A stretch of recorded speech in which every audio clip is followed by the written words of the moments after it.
안녕하세요. 어제들 다들 고생들 많이 하셨어요. 얼굴이 이렇게 다 부스부스해. 잠도 많이 못 주무시고 이렇게 몸 안 쓰던 근육을 써가지고 많이들 힘드시기도 할 텐데요. 그래도 참 보람 있고 좋은 것 같습니다. 네.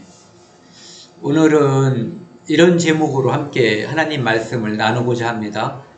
복음에 합당하게, 뒤에 몇 자 생략했어요. 생활하라 이렇게요.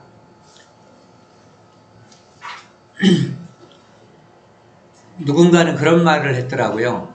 복음에 합당하게 생활하라. 이것은 그리스도인에게 가장 좋은 최고의 표라는 거예요.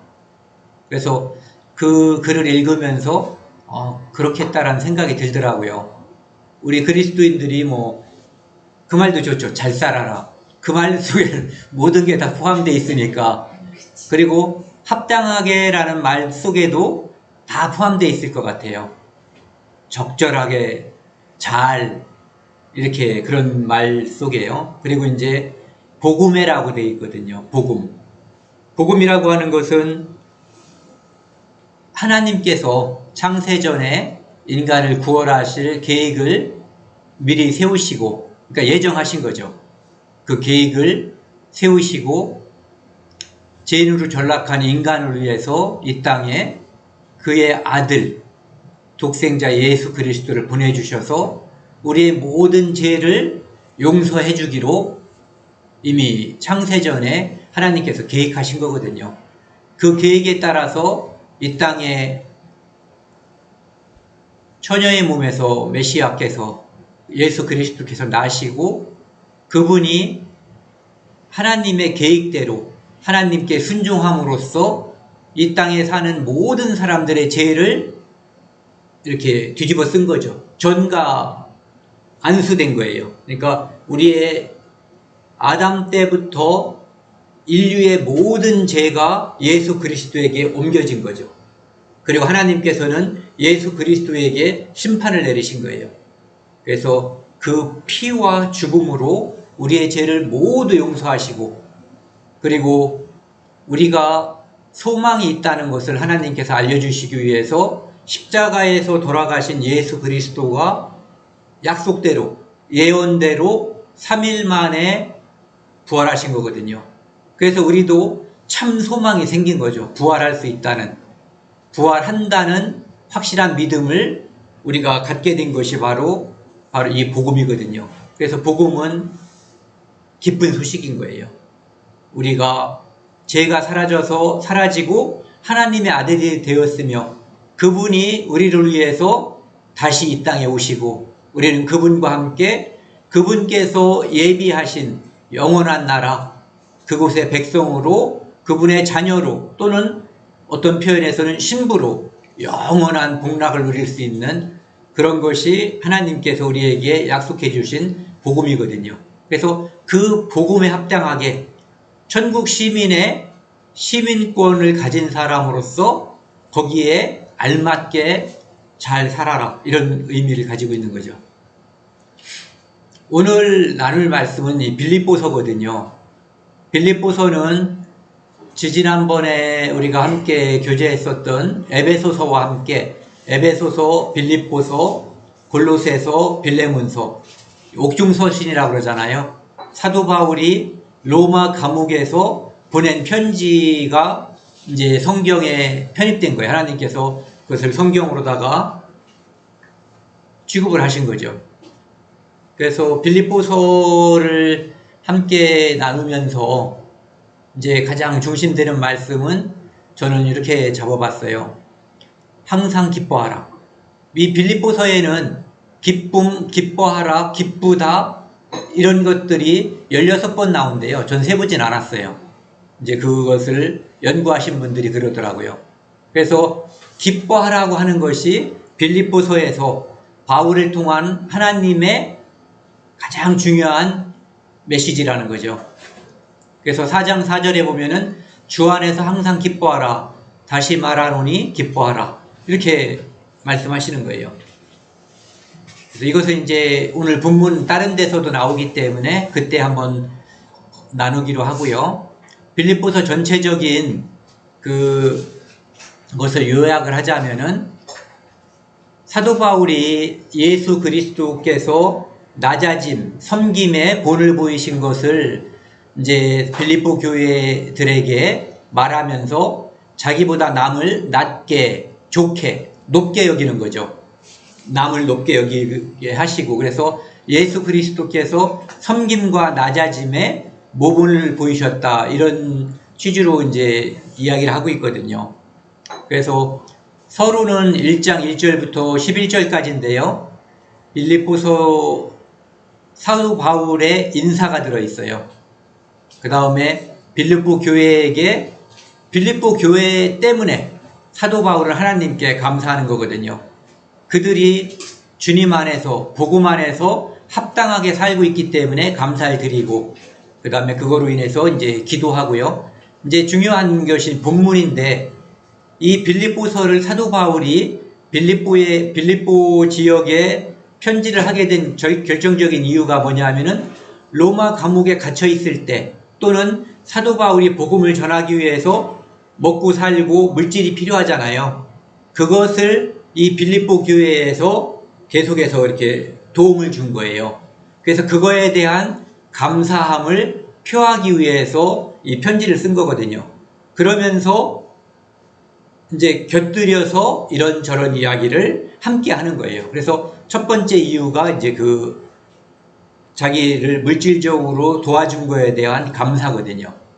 근데 거기 보면은 갇힘으로 인한 복음의 진보, 사도 바울이 감옥에 갇혔지만 오히려 복음은 더 잘 전파가 됐다, 이런 얘기죠. 그러니까 사도 바울이 갇혔기 때문에가 아니라 사도 바울이 감옥에 갇혔음에도 불구하고 어떤 사람들은 이제 우리 바울 선생님이 갇혔으니까 우리가 열심히 해야지, 그러면서 이제 기도하면서 복음을 전했고, 어떤 사람은 정말 우리가 볼 때 형편없었는데 그 사람이 감옥에 갔대잖아. 내가 그럴 줄 알았어. 그러니까 뭐 이제 우리라도 좀 전해야지, 이런 마음을 가지고 전한 사람이 있는데, 어쨌든 복음이 사도 바울을 좋아하지 않는 사람, 사도 바울을 공경하는 사람들 다 복음을 열심히 전했다는 거예요. 그래서 사도 바울은 그래도 복음이 전해지니까 얼마나 좋냐, 이렇게 얘기했다는 거죠.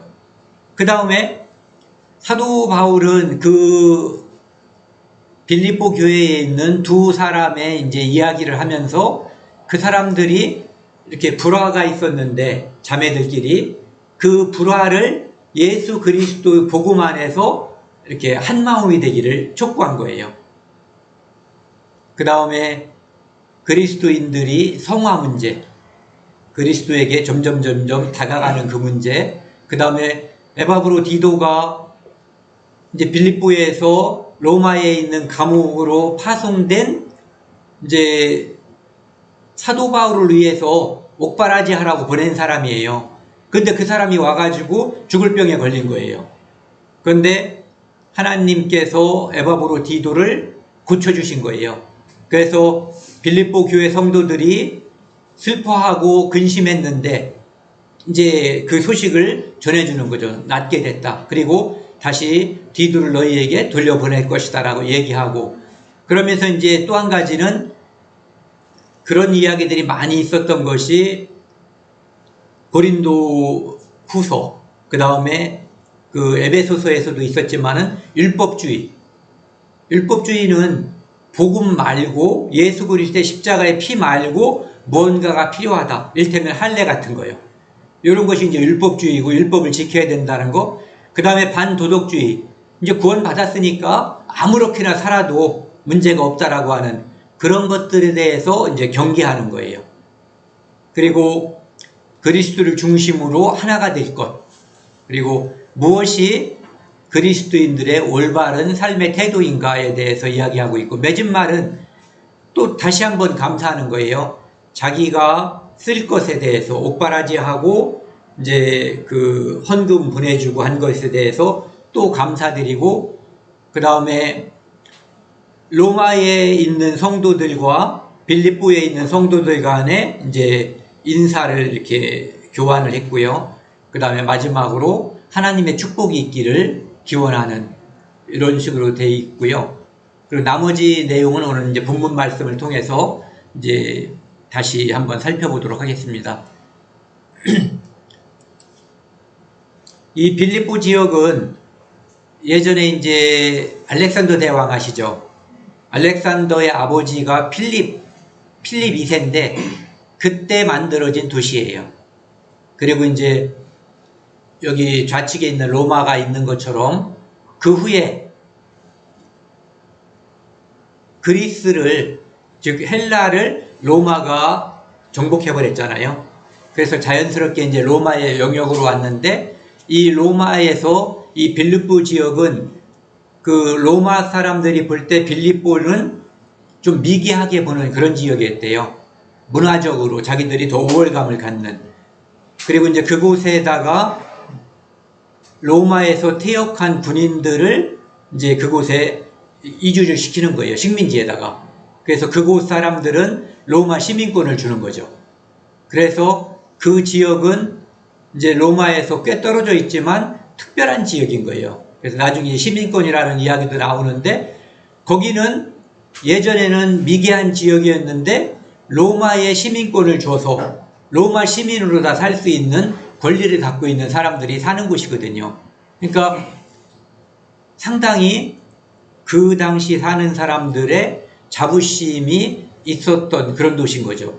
로마의 시민권도 가지고 있고, 그 다음에 여러 가지로 이제 좀 퇴역 군인들은 애국심, 충성심 같은 게 많은 사람들이잖아요. 그러니까 그런 성향을 가지고 있는 도시가 바로 이 가운데에 있는 빌립보였고, 사도행전 16장에 보면은 사도 바울은 여기 있는 아시아 지역에서 복음을 전하려고 했거든요. 그런데 성령께서 아시아에서 복음 전하는 것을 금지시키셨어요. 그러면서 마케도니아 사람들, 여기에 빌립보는 마케도니아 도에 속해 있는 도시인 거예요. 그러니까 마케도니아에 있는 어떤 성도가 그 환상 중에 사도 바울이 빨리 좀 와서 우리를 도우라라는 그런 그 환상을 보고 여기에 있는 드로아에서 이제 여기 빌립보로다가 건너가서 이제 복음을 전하게 된 거거든요. 그래서 그곳에 가가지고 처음 만난 사람이 우리가 잘 알고 있는 그 누구야? 루디아라는 사람이에요. 여자. 예. 어떤 사람들은 루디아가 사람 이름이 아니고 지역, 우리나라로 따지면은 뭐 청주댁 이런 것처럼 그런 거라고 하는데 뭐 분명한 건 없어요. 그분이 청주댁처럼 루디아 댁인지 루디아인지 모르지만 어쨌든 그분이 복음을 위해서 헌신하신 분이에요. 그래서 그분을 처음에 만났고 그 다음에 점을 쳐서 그 주인을 부자로 만들어준 점치는 여종이 있었는데 따라다니면서 바울에게 이 사람은 하나님의 종이다라고 이제 계속 외쳐대니까 바울이 이제 하나님의 능력을 통해서 그 여자에게 있는 그 귀신을 쫓아내버린 거예요. 그러니까 점이 안 되죠. 그러니까 진짜 점쟁인 거예요. 가짜 점쟁이가 아니라. 그러니까 그 주인이 화가 나서 바울을 가둔 거죠. 이제 을로 말하면은 고소해가지고 두드려 패서 고소한 다음에 감옥에 갇혀 있는데 그 빌립보에 있는 감옥에 하나님께서 초자연적으로 역사해 주신 거예요. 지진이 나가지고 문이 다 열리고 그 다음에 이런데 수갑, 그 다음에 발에다 채우는 착고 이런 것들이 다 풀려버린 거거든요. 그러니까 거기에서 그날 근무를 쉬던 간수가 보니까 문도 다 열려 있고 그리고 다른 사람들은 도망갔을 거예요. 그래서 이제 나는 간수는 그게 생명이잖아요. 지키는 거. 그런데 그렇게 되니까 자결하려고 했는데 그때 이제 바울과 실라가 그 일이 있기 전에 기도하고 찬송했다고 되어 있거든요. 그런데 그 간수를 말린 거죠. 멈춰라. 우리가 도망가지 않고 여기 있다. 그때 이제 그 간수가 내가 어떻게 하여야 구원을 얻으리이까? 사도행전 16장 30절, 31절에 주 예수를 믿으라. 그리하면 너와 내 집이 구원을 얻으리라. 그리고 좀 전에 말씀드렸던 그 누구야? 여자분 루디아. 그분도 그와 그 집이 다 이제 믿음을 갖게 됐다라는 표현이 나오거든요. 이런 일이 정상이에요.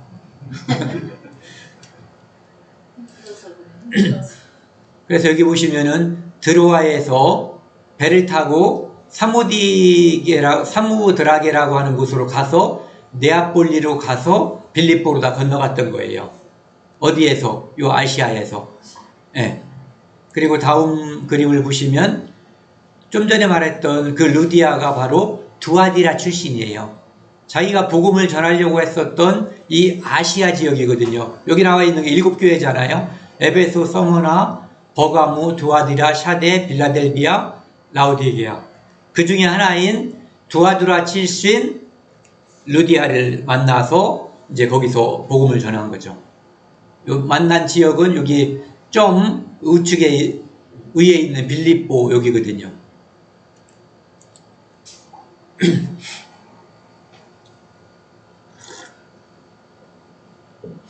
오늘 말씀은 이제 빌립보서 1장 27절 말씀을 중심으로 해서 함께 교제를 나누겠습니다. 오직 너희는 그리스도의 복음에 합당하게 생활하라. 오늘 주제 말씀이에요. 그리스도의 복음에 합당하게 생활하라. 여기 보면은 그리스도의 복음이거든요. 그리스도는 우리말로는 구세주예요. 이스라엘 말로, 히브리 말로는 메시아라고 그러는 거고 같은 말이에요. 다 구세주, 그리스도, 메시아. 그러니까 예수 그리스도가, 예수님이 메시아, 구세주라는 거죠. 복음은 아까 이제 제가 설명을 드렸던 것처럼 그의 나라, 하나님 나라에 대해서 우리가 기쁜 소식을 전하는 것, 이것이 바로 이제 복음이거든요.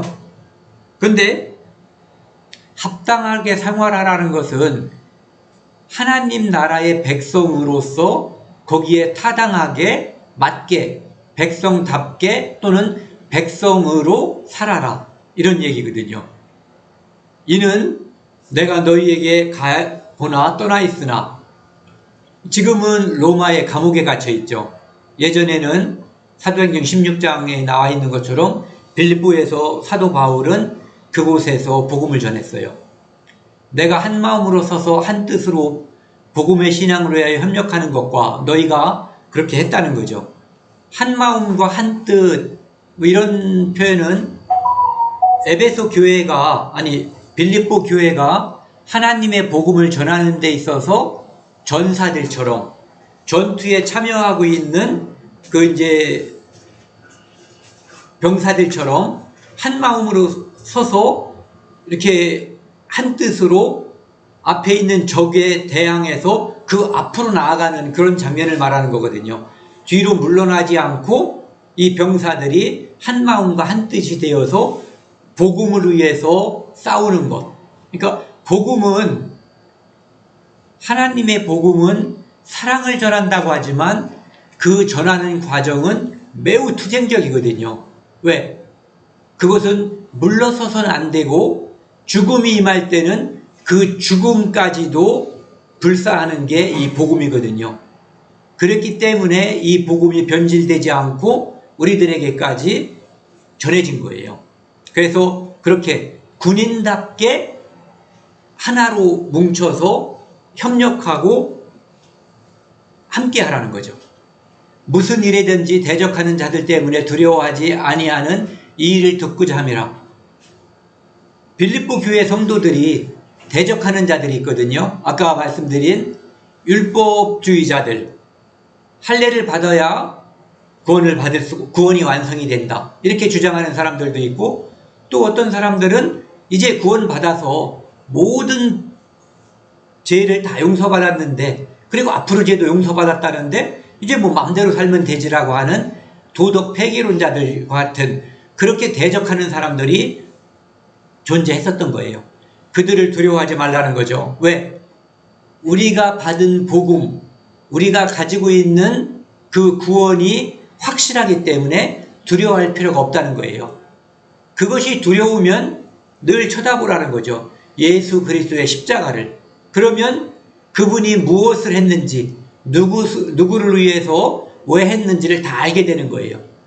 그것을 알게 되면 두려움이 사라지고 평안이 오고, 그리고 물러서지 않고 싸울 수 있는 용기와 힘이 주어지는 거죠. 이것이 그들에게는 멸망의 증거요. 하나님을 대적하는 자는 산선에 깨어질 거라고 하는 것이 하나님 말씀이거든요. 그러니까 그들은 멸망하는 거죠. 너희들에게는 구원의 증거니. 복음의 대적자들을 대적하는 것. 이것은 목숨을 건 투쟁이거든요. 싸움이에요. 그러니까 그것이 구원받은 사람이 아니면 그렇게 싸우고 그들과 대적해야 될 이유가 없는 거예요. 그래서 그것이 구원의 증거거든요. 이것은 하나님께로부터 난 거예요. 처음에 말씀드린 것처럼 복음은 창세전에 하나님께서 예비하시고 그의 독생자 예수 그리스도가 이 땅에 옴으로써 완성시켰고, 그리고 이 땅에 다시 오겠다는 약속을 통해서 그 모든 복음에 관한 것들이 그야말로 완성되는 거죠. 지금은 복음이 우리가 칭의에 의해서 하나님의 자녀가 된 것은 완벽하게 이루어졌지만 예수 그리스도를 따르는 삶, 예수 그리스도를 닮아가는 그 모습에 있어서는 우리가 진행형이거든요. 그리고 우리 몸이 호련히 변화해서 부활하신 예수님처럼 되는 그것은 아직 미완성인 거고요. 주님께서 오시면 이 모든 것이 다 복음 안에서 완성이 되는데 그 모든 것이 다 하나님께로부터 받은 거라는 거죠. 그것은 우리가 만들거나 우리가 고안한 것이 아니에요. 전체가 다 하나님께서 주셨기 때문에 완전한 거죠. 내가 무엇을 간섭하거나 내가 무엇을 그 안에 보태거나 할 수 있는 게 아무것도 없어요. 여기 보시면은요, 빌립보서 4장 4절, 주 안에서 항상 기뻐하라. 내가 다시 말하노니 기뻐하라. 우리는 주님의 복음 안에서 합당하게 생활하라, 합당하게 살아라, 잘 살아라 하면은 내 행동을 통해서 무엇을 해야 될까?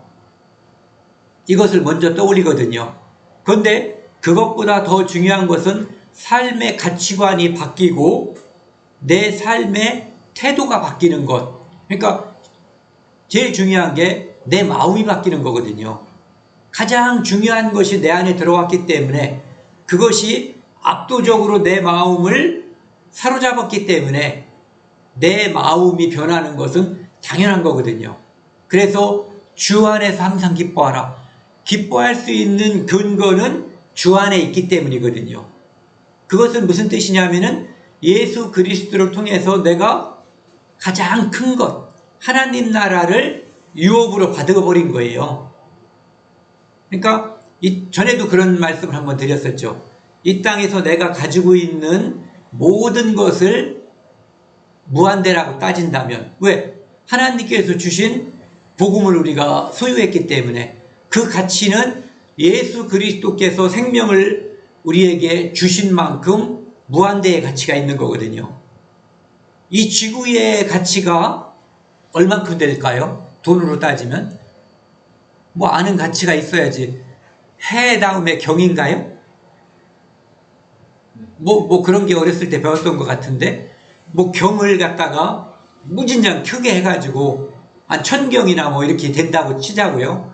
그런 가치가 있는 것이 있다고 치면은 그걸 내가 가지고 있다면 내가 가지고 있는 예수 그리스도, 복음, 영원한 생명, 하늘나라에 대한 소망, 이것의 가치가 무한대라면 좀 전에 말씀드린 1000경이라고 하는 것은 무한대에서 1000경을 빼면은 도로 남는 게 무한대죠. 그러니까 우리가 이 땅에서 아무리 많이 쏟아붓고 희생을 하고 버려도 나에게 남은 것이 무한대로 남아있는 거예요. 그러니까 그 어마어마한 가치를 가지고 있다는 얘기죠. 그러니까 항상 기뻐하라는 거예요. 그리고 우리가 이제 이스라엘 민족이 광야를 애굽에서 나와서 광야를 통과하고 가나안에 들어갔거든요. 이 애굽에서 가나안 가기 전까지 이 과정에 하나님께서 모든 것을 공급하셨거든요. 그들의 필요한 식량, 물, 고기 먹고 싶다고 할 땐 고기까지 이 모든 것을 다 공급하셨어요. 그런데 그것 중에 그들이 노력해서 얻은 것이 하나나 있냐 이거죠.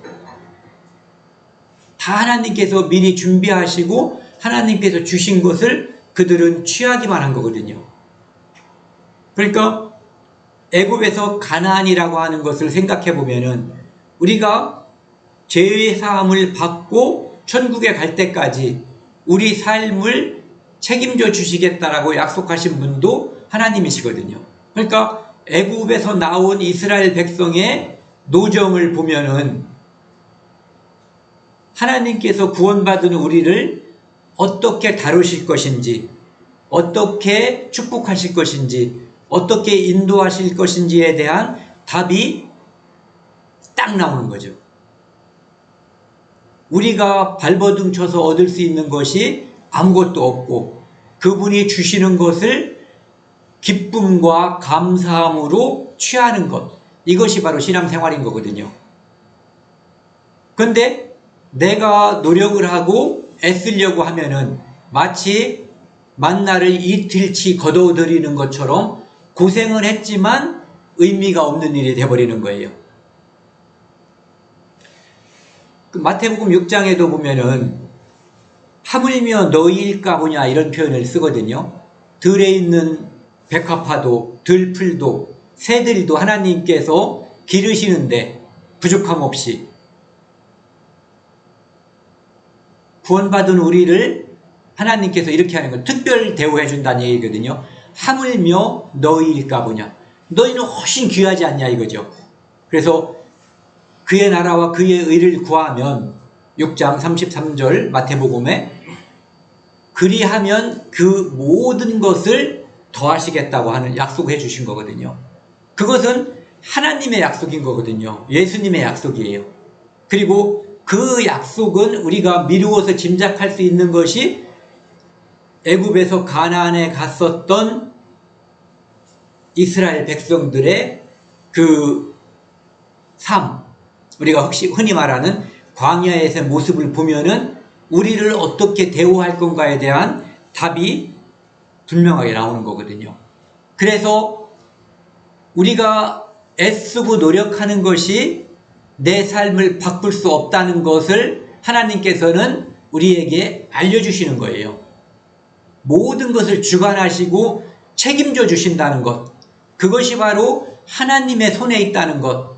그러니까 하나님께 맡기고 기쁨과 감사함으로 그것을 누리라는 거죠. 누리라고 하는 것은 도덕 폐기론자와 같은 그것을 말하는 게 아니거든요. 하나님께서 주시는 하나님의 축복을 누리라는 거예요. 믿음으로. 믿을 때만 그것이 가능한 거거든요. 마태복음 13장 44절에 보면 어떤 사람이 남의 밭을 갈다가 거기에 있는 보화, 금은 보화겠죠. 뭐 다이아몬드도 있을 수도 있어요. 그것을 발견하고 그 밭에다가 감춰놓은 거예요. 그리고 자기의 소유를 다 팔아서 구워서 샀을지도 몰라요. 어쨌든 다 팔아서 그 밭을 사버린 거예요. 왜? 그 밭에 너무 소중한 게 있기 때문에. 바로 이거거든요. 이 밭을 소유하고 싶었던 이유는 그 밭에 들어있는 보화 때문이거든요. 그 보화는 이 사람에게는 아주 값진 거였죠. 그래서 그 밭을 소유해야만 보화가 소유가 되는 거거든요. 그런데 우리는 이 보화는 이 땅에서만 필요한 거잖아요. 그런데 우리에게 주신 무한한 가치인 영생, 하늘나라는 이 땅을 떠날 때까지도, 아니 떠나야만 비로소 그 가치를 빛나게 해주는 거거든요. 우리가 다 알고 있는 거지만 우리가 이 땅을 떠날 때 가지고 갈 수 있는 거 아무것도 없어요. 빈손으로 왔으니까 빈손으로 가는 그거밖에 없거든요. 그런데 무엇을 가지고 가냐 하면은 이 땅에서 믿음으로 살았던 흔적들, 흔히 말하는 예수 그리스도가 반석이라면 그 위에 불이 났을 때 타지 않는 어떠한 건축 재료들, 나무나 지푸라기나 풀로 지은 집은 타버릴 것이죠. 그러니까 예수 그리스도인 반석인 예수 그리스도만 남는 거니까 우리는 구원을 받되 불 가운데 얻은 것처럼 어쨌든 그 십자가에서 강도가 마지막 순간에 구원을 받은 것처럼 그렇게 받을 수 있는 게 바로 그 반석 위에서 위에 있는 것들이 다 타버린 그런 사람인 거거든요. 그런데 구원받은 후에 우리가 어떻게 살았는가에 따라서 이제 고린도전서 3장에 있는 거로 따지면 금은보화 그 다음에 보석으로 집을 지었다면 타지 않는 것이 남아 있을 것이고 그것이 우리에게 상급이 되는 거거든요. 그러니까 그것을 안다면 올인할 수 있다는 얘기죠. 예. 무한대를 우리가 소유하고 있기 때문에 그것은 현명한 것이다라고 우리에게 알려주는 거거든요. 어떤 사람들은 바보라고 생각하는 거죠. 야, 목숨까지 버릴 필요가 뭐가 있어. 아마 예전에 이 하나님 예수님을 전파하기 위해서 죽는 사람들에게 옆에 있는 사람들이 이런 권유를 했을 거예요. 야, 서운하게 생각하지 말고 내가 너를 위해 사는 말이야. 적당히 해. 목숨까지 버릴 필요는 없잖아. 목숨 하나인데. 이렇게 말했을 거예요. 그런데 그 사람보다 더 현명한 사람들은 목숨까지 버렸던 거죠. 믿음으로. 빌립보서 3장 7절 말씀이요. 그러나 무엇이든지 내게 유익하던 것을 내가 그리스도를 위하여 다 해로 여길 뿐더러 옛날에는 나를 빛나게 해주던 것들이 있었어요. 학벌, 내 아버지의 재산, 그 다음에 또 뭐가 있을까요? 명예, 어디 출신이야? 뭐 이렇게 가문 이런 것들. 근데 그 유익하던 것들을 그리스도를 위하여 해로 여길 뿐더러 또한 모든 것을 해로 여김은, 그러니까 유익하던 것도 해로 여기고 모든 것, 유익하던 것도 해로 여긴다면 나머지를 해로 여기는 것은 이제 당연한 거죠. 내 주 그리스도 예수를 아는 지식이 가장 고상하기 때문이라. 예수 그리스도를 아는 지식, 이것이 가장 중요하고 가장 고상하기 때문에 가장 높고 숭상받을 만한 것이기 때문에 다른 것들은 다 해로 여기고 그것을 버린다는 얘기예요. 내가 그를 위하여 모든 것을 잃어버리고 배설물로 여김은 그리스도를 얻고 그 안에서 발견되려 함이니. 내가 모든 것을 버릴 수 있는 이유는 바로 예수 그리스도 때문이라는 거죠. 그리고 나머지 것은 배설물. 배설물은 다른 어딘가는 보니까 똥이라고 딱 써 있더라고요. 우리가 어디 갈 때 어떤 사람들은 집에 불이 났는데 뭔가를 챙겨 나오려고 하다가 죽는 사람들이 있어요. 영화 같은 데 그런 거 많이 나오죠. 어딘가에 우리가 이동을 할 때 중요한 걸 챙겨 가거든요. 근데 우리가 어딘가를 가려고 할 때 똥을 챙겨가는 사람은 없어요. 그것은 버리는 거죠. 그리고 또 배설물, 똥은 그날 버리는 거예요. 왜? 아쉬울 게 없어서 그날 버리고 그 다음날 또 버리고 매일 버리는 거죠. 그것은 버리지 않으면 오히려 문제가 되는 거거든요. 그러니까 사도 바울이 예전에 자기를 빛나게 해줄 거라고 생각했었던 율법, 바리새파에 속했던 이런 것들이 자기가 예수 그리스도를 발견하고 예수 그리스도에 속하는데 지장을 뒀던 것을 기억하면서 이런 말씀을 하시는 거거든요. 9절 후반부요. 내가 가진 의는 율법에서 난 것이 아니요. 예전에는 율법에서 자기가 의롭게 되려고 노력을 했었던 사람이기 때문에 이것을 하는 거예요. 오직 그리스도를 믿음으로 난 말미암은 것이니, 오직 예수 그리스도로 인해서 내가 의인이 됐다 이거예요. 칭의, 예수 그리스도의 죽음으로 그의 피로 내게 의로움을 주신 거거든요. 그러니까 내가 의로움을 가진 것이 아니라 예수님의 의로움이 내게 옮겨져 버린 거예요. 그러니까 내가 가진 의로움은 100%, 이건 완전히 진짜 100%거든요. 예수 그리스도로 말미암아 생긴 것이라고 하는 것이죠. 그리고 그것의 가치가 무한대라는 거예요. 그래서 나머지 것들, 예전에 유익하다고 생각하는 것뿐만 아니라 똥처럼 필요 없는 것들은 당연하게 다 버릴 수 있다. 버려야 한다. 너희도 버려라. 이런 취지로 말씀하시는 거죠. 그래서 그것은 믿음으로 하나님께로부터 난 의다. 그러니까 이 의는 율법으로 말미암은 게 아니라는 거죠.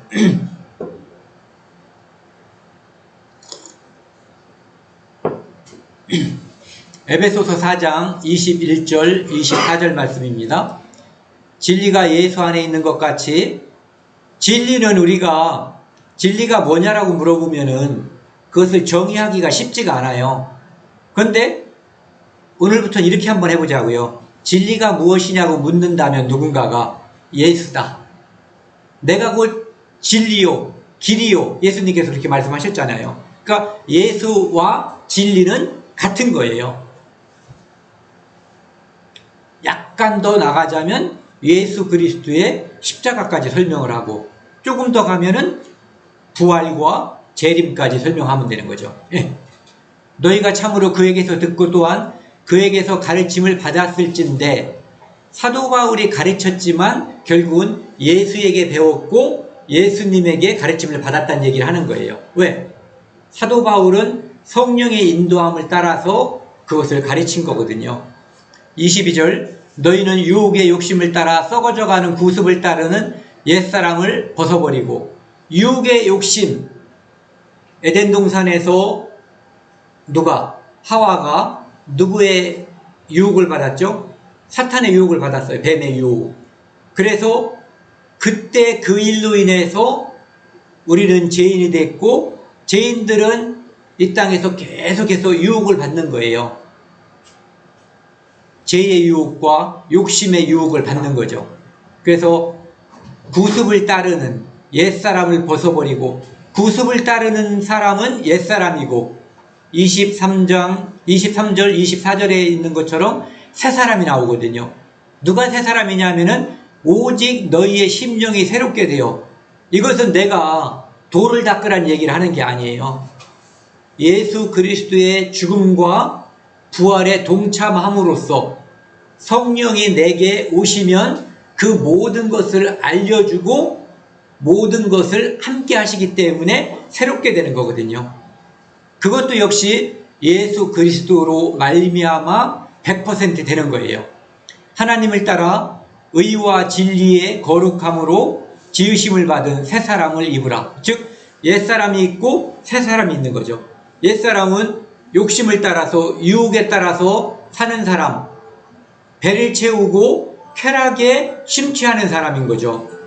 새롭게 지음을 받은 이 사람은 누구냐 하면은 성령에 의해서 새롭게 된 사람, 영원한 것을 가치로 여기는 사람.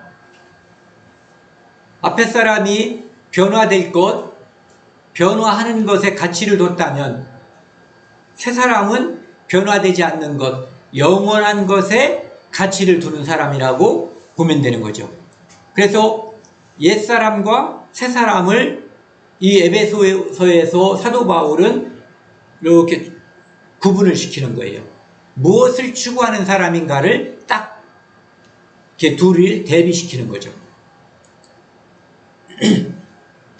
고린도후서 4장 16절에서 18절 말씀을 보면은요, 그러므로 우리가 낙심하지 아니하노니, 우리는 바로 거듭난 사람들, 성도를 말하는 거예요. 낙심한다는 것은 무슨 뜻이냐면은 전쟁에 나갔는데 뒤로 물러나는 거. 둘이 예를 들어서 둘이 권투 싸움을 한다든지 아니면 검도 싸움을 한다든지 유도를 한다든지 이렇게 하는데 그럼 기본적으로 이렇게 싸울 준비를 하는 게 있잖아요. 오면은 맞고 내가 공격할 수 있는 정확한 이 태도가 무술마다 뭔가 있잖아요. 자세가. 그런데 눈은 썩은 동태는 눈처럼 뜨고 전의를 상실해가지고 어떻게 하면 주저앉아서 도망갈까? 이거 생각하는 거, 이게 낙심하는 거거든요. 구원받은 사람이 복음을 전하는 것이 아니라 패배주의에 빠져버리는 것. 이런 게 이제 낙심하는 거죠. 전사로서의 의지가 전혀 없어지는 것. 이거예요. 우리의 겉사람은 낡아지나, 겉사람은 이거죠, 이거. 우리 겉. 저도 저희 집에 와보신 분들은 알지만 백일 사진도 있고 돌 사진도 그때하고 지금 제가 이제 62세잖아요. 집 나이로. 이거를 보면은 제가 봐도 야 많이 늙었구나 이 생각이 들거든요. 겉사람은 낡아지는 거예요.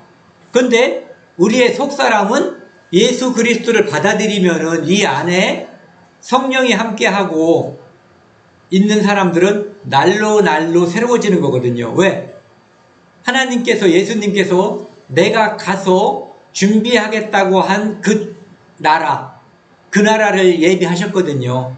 우리가 어제보다는 오늘이 그 나라에 가는데 하루 가까워진 거예요. 그거에 대한 소망이 점점 더 커지는 거거든요. 그리고 그 소망이 커지게끔 하나님께서는 요즘 저는 그걸 많이 느껴요. 저희 어머니께서 편찮으셔서 굉장히 힘들어 하시거든요. 근데 그걸 보면서 내가 어떤 집을 짓고 사는데 이 집이 낡아지면은 새 집으로 이사 가고 싶죠. 물론 이 집을 보수해서 살 수도 있어요. 얼마 안 됐으면은. 근데 이제는 고치는 것보다는 이사하는 게 낫다라는 판단이 있으면은 차량 사고 났을 때도 그렇잖아요. 고칠 것인가 폐지할 것인가. 그때 그런 생각을 하거든요. 아, 이제는 우리가 하나님께서 이 땅에서 점점 낡아진 그 모습으로다가 살기가 어려우니까 하나님께서 준비한 그곳을 더 많이 사모하고 더 많이 거기에 소망을 가지라고 이 땅에서 있는 우리 육체가 점점 썩어가는 거죠. 낡아가는 거예요. 그래서 17절 우리가 잠시 받는 환난에 경한 것이 우리는 이 땅에 살면서 사도 바울처럼 고난을 받은 사람은 우리 주변에 별로 없을 거예요. 하지만 사도 바울이나 순교하신 분들, 믿음 때문에 죽음을 당한 분들, 그런 사람들은 자기의 모든 것을 바친 거거든요. 그런데 여기 보세요. 환난에 중한 것이 아니라 환난에 경한 것이라고 돼 있어요. 그렇게 목숨까지 바치고 사도 바울의 모습은 엄청났잖아요. 그 당한 것이, 고통당한 것이. 그런데 그것을 이분은 이렇게 표현하는 거예요. 경한 거라고. 왜? 너무 대단한 것. 아까 표현을 하면 무한대가 있거든요. 무한대에서 천경, 만경을 빼도 무한대인 거예요. 모든 걸 버려도 우리는 무한대를 소유하고 보유하고 있는 거거든요. 지극히 크고 영원한 영광에 중한 것을, 여기 나오죠. 지극히 크고 지극히 큰 것은 무한대예요. 셀 수가 없는 거죠. 무량계수라고 하나요? 네. 머리가 참 좋은 것 같아요. 무량계수, 무한대 이렇게 세다가 어디까지 세봤는지 모르지만은 이제 그런 게 있는 거예요. 그것이 바로 영원한 영광에 중한 것이거든요. 그것이 바로 하나님 나라면서 복음이라고 우리가 보면 되는 거죠. 18절 한번 같이 읽으실래요? 크게요. 시작. 우리가 주목하는 것은 보이는 것이 아니요 보이지 않는 것이니 보이는 것은 잠깐이요 보이지 않는 것은 영원함이라. 계속 말씀드린 것처럼 영원한 것은 따로 있어요. 그것은 우리 눈에 보이지 않는 가치들이에요. 우리 몸에 이 변화하는 내 몸에 투자하는 것도 어리석은 거고 변화하는 사라질 내 눈에 보이는 것들에 투자하는 것도 어리석은 거예요. 그러니까 현명하다고 하는 것은 믿음에서 예전에 어떤 분들이, 현명했던 분들이 무엇에 투자했는지, 무엇에 자기 모든 것을 바쳤는지를 보고 우리가 판단하고 그 길을 따라가는 것. 사도 바울이 나를 본받으라고 한 것이 바로 그런 의미죠. 내가 율법에서 의롭다함을 받는 줄 알았는데 아닌 거예요. 그러니까 너희들은 내가 포기한 것처럼 너희들도 그걸 포기해라. 그리고 예수 그리스도를 아는 그 지식이 가장 고상한 것을 알고 나머지를 내가 다 똥으로 여긴 것처럼 너희들도 나를 본받으라. 이런 얘기거든요. 왜? 그분은 저기를 갔다 오신 분이에요. 셋째 하늘, 천국에. 그래서 그분이 우리한테 얘기해도 잘 모르지만 그분은 갔다 왔다고, 그리고 그것에 대한 가치를 정확히 알고 있는 분이에요. 우리는 말하는 저도 듣는 여러분들도 솔직히 다 몰라요. 왜? 무한대가 뭔지 알아요. 무한대가 그냥 입이 뚫렸으니까 말하는 거지 그게 뭔지 몰라요. 경험해 본 적이 없기 때문에. 빌립보서 2장 5절에서 8절 말씀이요. 너희 안에 이 마음을 품으라. 곧 그리스도 예수의 마음이니. 그리스도 예수가 누구신가? 하나님의 아들이신데 우리의 죄를 용서하기 위해서 죄가 있는, 우리는 죄를 가지고 있는 육신이잖아요. 이 육신을 가지고 이 땅에 다시 오신 분이에요. 이 땅에 오신 분. 그런데 그분은 누구냐면은 근본 하나님의 본체시나, 하나님은 영이시기 때문에 형체가 없으신데 그분이 성육신하셔서 이 땅에 형체를 가지고 오신 분, 그분이란 얘기예요. 하나님과 동등됨을 취할 것으로 여기지 아니하시고, 그분은 하나님이셨다는 거죠.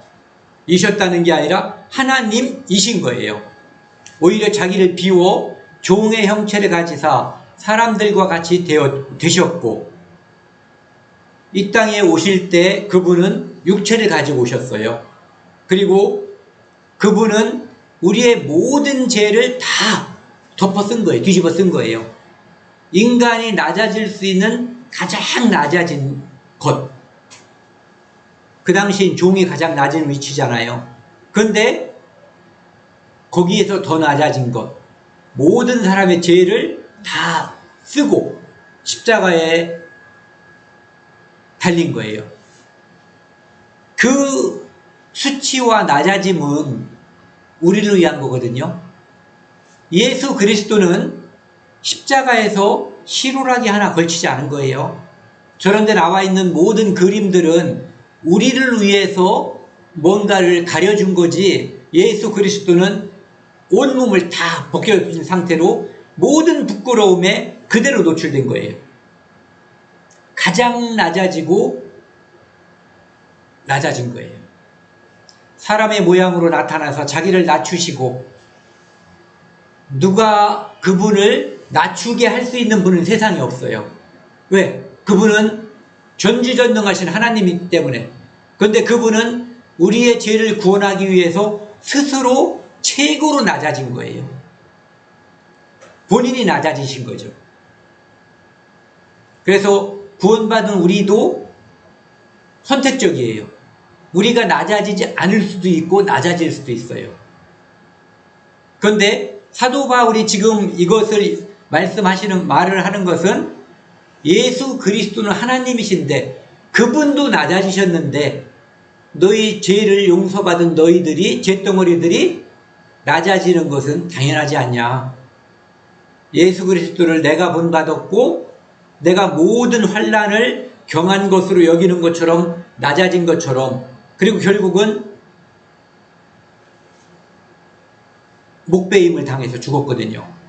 너희들도 가장 낮아질 때까지 낮아져라 이거예요. 이 세상의 법칙은 높아지는 거예요. 내가 잘난 체 하는 거고 높아지는 거거든요. 마귀가 하나님과 되려고 했다가 지옥에 빠지는 거예요. 그러니까 스스로 하나님처럼 되려고 하고 높아지려고 하는 자는 낮아지는 것이 이 세상에서 하나님께서 만든 법칙이고, 스스로 하나님의 아들, 우리가 하나님의 아들이잖아요. 우리는 지극히 높여진 상태예요. 그런데 하나님의 아들이신 예수 그리스도가 스스로 낮아진 것처럼 가장 낮은 곳까지 하나님의 아들이 된 우리들도 가장 낮아지면 낮아질수록 하나님께서 우리를 높이시겠다고 하는 것이 하나님의 약속인 거예요. 그러니까 높아짐의 법칙과 낮아짐의 법칙이 있는 거죠.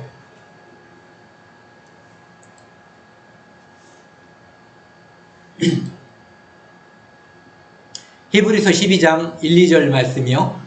이러므로 우리에게 구름같이 둘러싼 허다한 증인들이 있으니 이 증인은 하나님과 예수 그리스도와 복음을 증거하다가, 그분을 증거하다가 죽은 사람들이에요. 있으니 모든 무거운 것과 얽매기 쉬운 죄를 벗어버리고 인내로서 우리 앞에 당한 경주를 하며, 이 사람들은 이 땅에서 자기들이 연줄이라고 하는 것들, 죄와 부와 어떤 명예와 우리를 올가맬 수 있는 것들이 많잖아요. 건강과 죽음과 두려워하는 것들, 그 다음에 연줄들, 이런 것들을 다 끊어버린 사람들이에요. 왜? 그들은 현명했어요. 그리스도를 아는 지식, 그곳에서 자기가 발견되는 것이 가장 고귀하고 그 가치가 무한대라는 것을 알았던 거죠. 이분들은 무식하거나 판단을 잘못했던 사람들이 아니라 매우 현명했던 사람들인 거예요.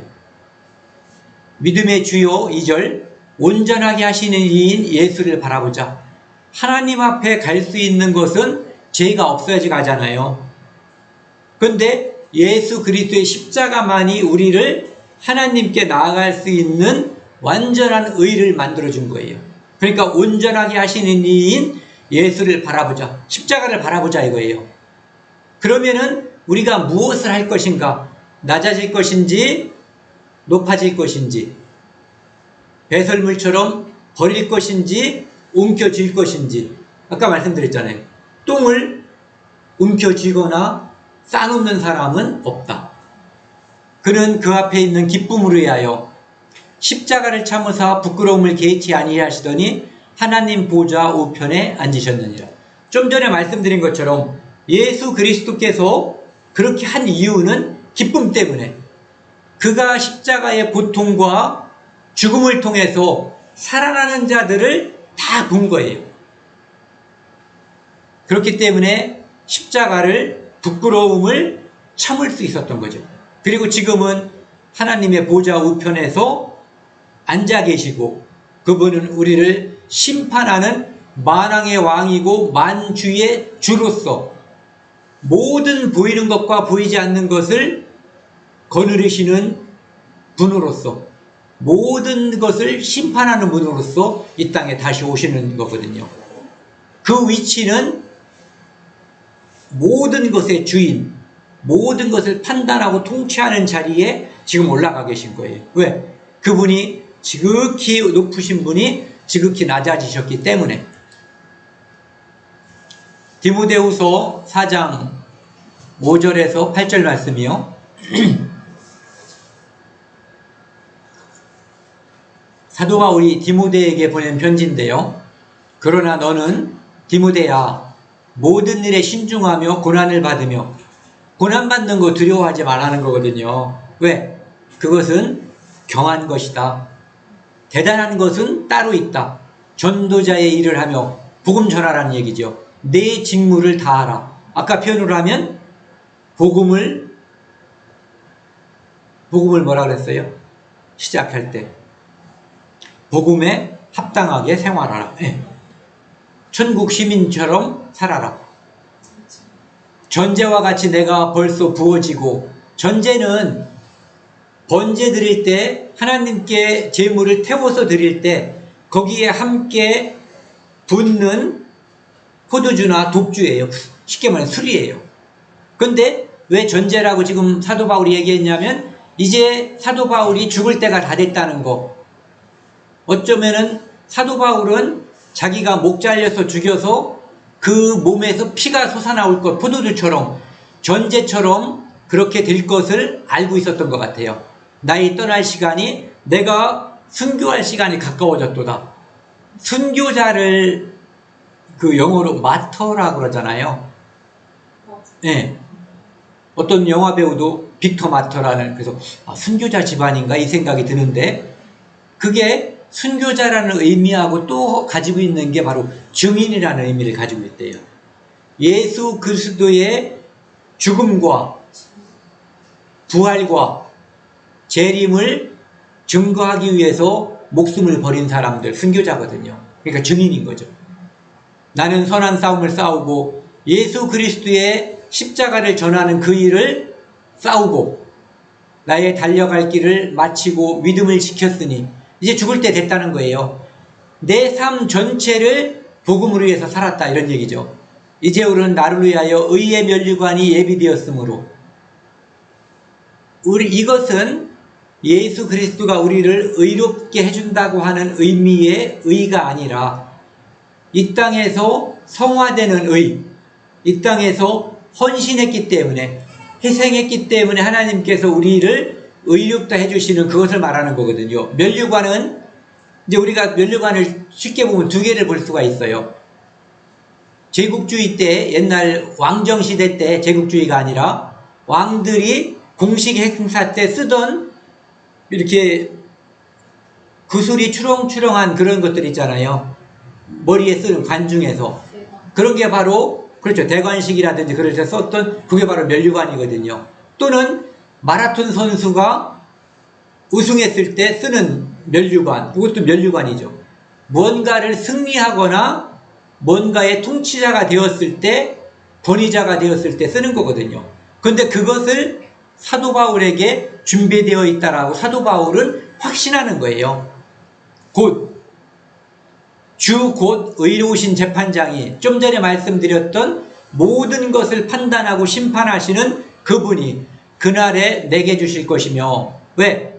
모든 것을 던졌기 때문에, 가장 낮아졌기 때문에 사도 바울도 던진 거에 비례해서, 낮아진 거에 비례해서 하나님께서, 예수님께서 준비해 주신 것이 있다는 거예요. 내게뿐 아니라, 내게만 아니라 주의 나타나심을 사모하는 모든 자에게 너희들에게 준비된 의의 면류관도 있다. 이것을 사도 바울이 알려주는 거죠. 빌립보서 3장 20절 21절이요. 요거 크게 한번 같이 읽겠습니다. 시작. 그러나 우리의 시민권은 하늘에 있는지라 거기로부터 구원하는 자 곧 주 예수 그리스도를 기다리노니 그는 만물을 자기에게 복종하게 하실 수 있는 자의 역사로 우리의 낮은 몸을 자기 영광의 몸의 형체와 같이 변하게 하시리라. 우리의 시민권은 하늘에 있다. 어떤 사람들은 육신을 위해서 산다, 이런 얘기예요. 그런데 우리의 그 사람들은 아까 말씀드린 배를 위해서 사는 사람들, 쾌락을 위해서 사는 사람들, 변화될 것을 위해서 사는 사람들인데, 우리의 시민권은 거기에 있기 때문에 우리는 천국 시민들처럼 하늘의 소망을 가진 자처럼 살아라, 이런 얘기거든요. 그러니까 복음에 합당하게 살자, 이런 얘기죠. 시민권이 대단한 거예요. 예전에 미국 들어가는데 시민권 없으면은 한국서 비자 받아가지고, 요즘 비자 프리지만 어쨌든 뭔가 이렇게 이스타라고 하는 걸 받아가지고 하는데요. 걔들이 들어가는 길은 짧고 금방금방 들어가는데, 외국인들, 그러니까 저기 없는 사람, 시민권 없는 사람들은요, 끝도 없이 기다려야지 돼요. 몇 시간. 그래도 저쪽에 다 들어가고 남으면은 놀지 우리한테 길을 터주질 않아요. 그때 시민권이 대단한 거다. 그런데 우리는 나중에라도 들어가잖아요. 그런데 하나님의 나라인 시민권은 들어가는 사람들은 후련히 변화해서 한 번에 들어가는 거고, 나머지는 길이 완전히 막히는 거죠. 엄청난 권리와 우리에게 기회를 보장하는 게 바로 시민권이거든요. 로마에서 떨어져 있는 빌립보에 살지만 이 사람들은 로마 사람들이 가지고 있는 모든 권리, 시민권을 가지고 있었던 거예요. 그것처럼 너희들은 이 땅에 살지만 하나님 나라의 시민권을 가지고 있으니까 로마에 대한 긍지를 가지고 빌립보에 사는 것처럼 이 땅에서 시들어가는 이 땅에서 살지만 하늘에 대한 소망, 그곳에 대한 특권, 이것을 가지고 누리면서 살으라는 거죠. 그리고 예수님께서 우리를 변하게 하신다. 나팔 소리가 나매 우리를 변치 아니할 것으로, 다시는 변하지 않는, 우리는 매일매일 변하잖아요. 우리 눈에 보이지 않는 세포가 떨어져 나가고 있고 우리는 이렇게 늙어가고 있거든요. 근데 나중에 예수님께서 모든 것을 회복하실 때, 그때 우리는 진정한 구원에 다다르게 될 거예요. 변하지 않는 모습으로 가는 거죠. 빌립보서 4장 1절, 그러므로 나의 사랑하고 사모하는 형제들, 이 형제 자매들, 주님의 피로 함께 예수 그리스도를, 하나님을 아버지로 그 안에 태어난 형제들이니까 사모하고 사랑하는 형제들, 나의 기쁨, 늘 그를 생각하면 기쁜 거예요. 면류관인 사랑하는 자들아, 그가 내 면류관이 되는 거거든요. 주님이 오실 때 내게 주실 상급 면류관은 지금 우리 눈에 보이는 이 교회에 있는 형제자매들이에요.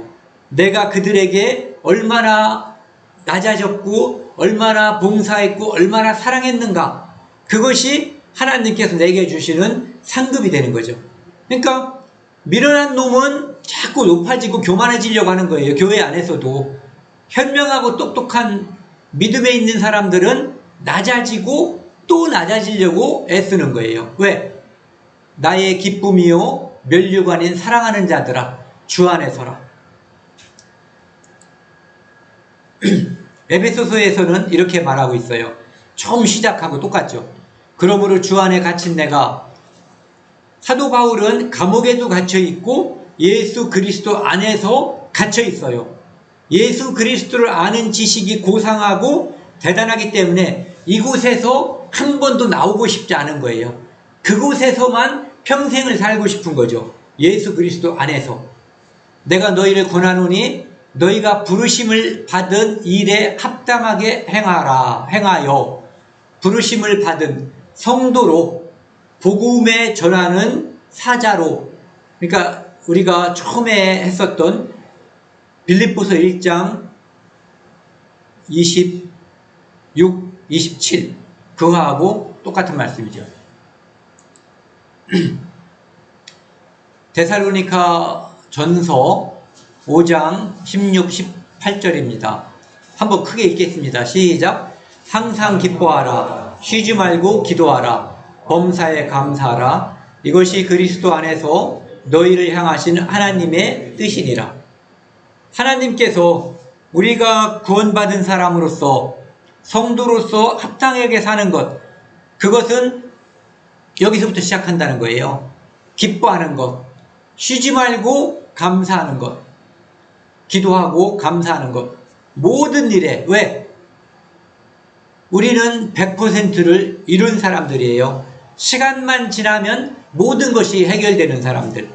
그래서 이 땅에서의 고난, 고통, 괴로움, 이런 것은 환난에 경한 것이고 그것은 순식간에 지나가는 일들인 거거든요. 그래서 그것이, 기뻐하고 기도하고 범사에 감사하는 그것이 하나님께서 우리에게 향하신 하나님의 뜻이에요. 이것이 바로 복음에 합당하게 살고 천국 시민으로서 살아가는 거죠. 제가 마지막으로 하나를, 어떤 시간이 많이 됐는데요, 말씀을 드리고 싶은 게 있는데, 제게 전도했던 분이 예전에 어떤 사람들이 그 사람을 이렇게 평가하는 거예요. 좀 저 사람은 이상하대요. 자다가도 일어나서 노래를 부르고 찬송가 부르는 거예요. 그리고 화도 안 내고 바보처럼 사람들한테 무슨 이렇게 무안을 당해도 그냥 육구 만다는 거예요. 그래서 그건 뭐지 했거든요. 나중에 제가 그 사람이 전도해서 제가 믿음을 갖게 됐고, 아, 이런 모습이었겠구나. 그리스도인으로서 하늘에 대한 가치가 있기 때문에, 그것 때문에 이 땅에서의 어떠한 감정의 기복 또는 이해관계에 대해서 초월하게끔 그렇게 마음을 가졌던 거예요. 네. 오늘도 하나님의 축복이 여러분과 우리에게 함께 하기를 빌겠습니다.